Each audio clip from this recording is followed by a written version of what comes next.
ఇట్లా చెప్పుకుంటూ పోతే ఎంబీసీ కులాలకు 35 కులాల కార్పొరేషన్ 2017లో ఏర్పాటు చేస్తే 3850 కోట్లు కేటాయించి 19 కోట్లు ఖర్చు పెట్టినారు సార్ గతంలో. నాయి బ్రాహ్మణ కార్పొరేషన్కి 760 కోట్లు అని చెప్పి అనౌన్స్మెంట్ చేసి 83 కోట్లు ఖర్చు పెట్టినారు సార్. అందులో కేవలం కరెంటు బిల్లులకు 45 కోట్లు ఖర్చు పెట్టినారు సార్. అలాగే వడ్డెర కార్పొరేషన్కు 70 కోట్లు అని చెప్పి పెట్టినారు సార్. కేవలం 17 కోట్ల రూపాయలు ఖర్చు పెట్టినారు సార్. గతంలో జరిగిన అనుభవం సార్ మాకు.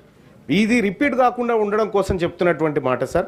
సగర కార్పొరేషన్కు 33 కోట్ల 84 లక్షలని పెడితే కేవలం 4 కోట్లు ఖర్చు పెట్టారు సార్. కేవలం జీతభత్యాలకే సార్. ఇది కేవలం ఏది నామకే వాస్తే కార్పొరేషన్లు ఏర్పాటు చేయడం, దానికి నిధులు లేకపోవడం, విధులు లేకపోవడం, దానికి ఒక అటెండరు, ఒక డ్రైవరు, ఒక కారు, ఇంతకే తప్ప కానీ దాని ద్వారా ఏం ఫలితాలు సాధిస్తున్నాం అనేటువంటిది ఇప్పటి వరకు రివ్యూ కూడా జరగలేదు సార్.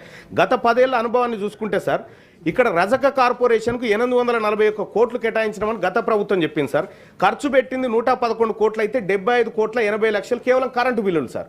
ఇంకా రజకులను ఉద్ధరించడానికి ఇక్కడ చేసిన గొప్ప కార్యక్రమాలు ఏం కనిపించట్లేదు సార్. ఇంకా అంతేకాదు సార్, వాల్మీకి బోయలకు 35 కోట్లు ఖర్చు పెడతామని చెప్పి 5.98 కోట్లు ఖర్చు పెట్టారు సార్. ఇక గౌడ కార్పొరేషన్కు 186 కోట్లు ఖర్చు పెడతామని గతంలో చెప్తే కేవలం 18 కోట్లు ఖర్చు పెట్టారు సార్. ఈ రకంగా సార్ పోయిన గవర్నమెంట్లో అదే అన్యాయం జరిగింది సార్. ఈసారి ఉన్నటువంటి కాంగ్రెస్ పార్టీ ప్రభుత్వం దయచేసి 14 to 24 డేటా చెప్తున్నా, అంతకంటే ముందు ఇంకా ఆయన తగ్గతి లేదు. అయితే ఇప్పుడున్నటువంటి ప్రభుత్వానికి నేను చేసేటువంటి సూచన ఏంటంటే సార్, ఏదైనా చెప్తే చేయండి సార్. కేవలం కాగితాలకు పరిమితం అయితే దానివల్ల మా బీసీలకు వచ్చే ప్రయోజనం లేదు. కేవలం ఈ సభలో చర్చించుకోవడానికి తప్ప దేనికి పనికి రాకుండా ఉంటుంది. ఓ స్పష్టత ఉండాలి, ఓ టైం బౌండ్ ఉండాలి. మేము ఈ బడ్జెట్లో దీనికోసం ఇంత ఖర్చు చేయబోతా ఉన్నామంటే అంత ఖర్చు చేసి తీరాలి సార్. ఇక్కడ అంకెలు వేరే ఉంటాయి, అమలు వేరే విధంగా ఉంటుంది సార్. దయచేసి రాష్ట్ర ప్రభుత్వానికి నేను రిక్వెస్ట్ చేస్తా ఉన్నా సార్, ఒక నిర్దిష్టమైనటువంటి ప్రణాళిక మీ దగ్గర ఉందా?